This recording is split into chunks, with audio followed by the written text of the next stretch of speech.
3 interesting potassiums that I use. So yesterday in the video I did about dizziness and vertigo, potassium was one thing that can create dizziness and vertigo. And someone did ask, well, what type of potassium do you use? So I thought I'd make a video because that's what I do, okay? So for those of you who don't know me, my name is Belinda.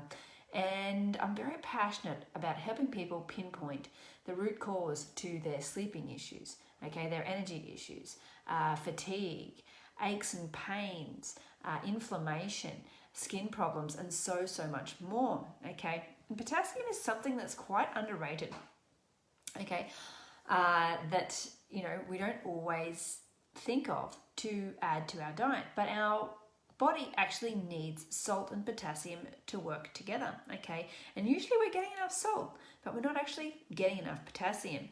And this has been a bit of a game changer for me personally, okay? So I'm not saying that everyone should race out and go take a stuff load of potassium, because everything needs to happen in ratios, okay? But it is important to have a little bit. So some of the potassiums that I like to use, and I'm going to leave the best ones till last, the 2 till last. One is obviously just coconut water, okay? I forgot to flip this around. Can't remember how to do it. I think I can do it while I'm live. Yeah, I can. Okay. And that is coconut water, okay? Very simple, easy one to do. What you want to look at when you're buying coconut water, just out of sheer curiosity, is you actually want to look at the potassium per serve or per 100 mils, okay? So this one, I don't know if you can see it, is 222 milligrams per 100 mils, okay? Now, some of the cheaper ones actually have half the amount, okay?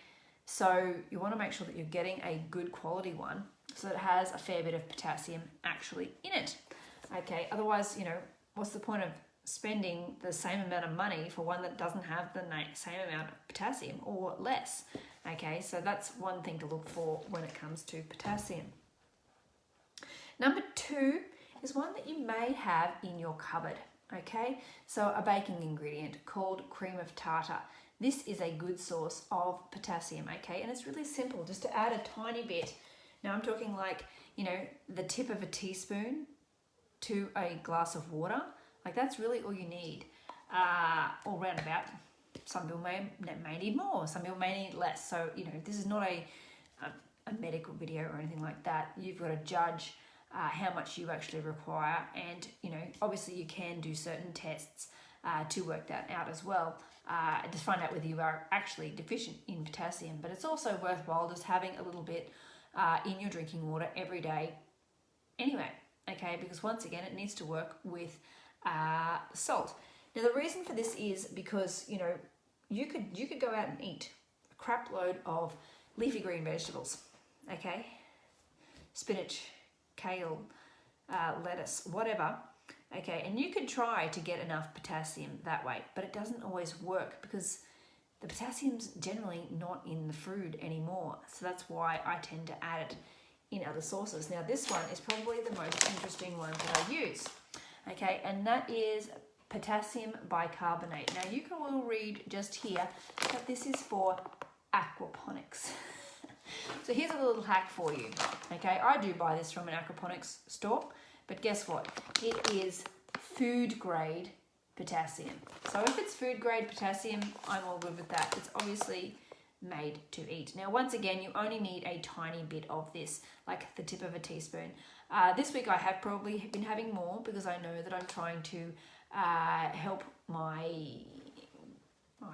heart rate and my blood pressure, okay? So that's something that I have actually been using a little bit more of this week personally, okay? But that's not something I use a heap of generally, but I do have it in my water daily, okay? So if you have other sources of potassium that you like to use, okay, this is obviously not all of them. This is just the ones that I personally use. Why not put them down below, okay?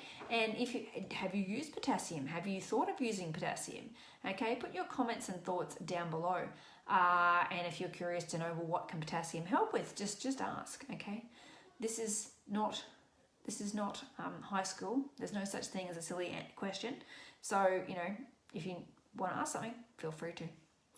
Anyway, you have an awesome day, and I will see you tomorrow. Bye.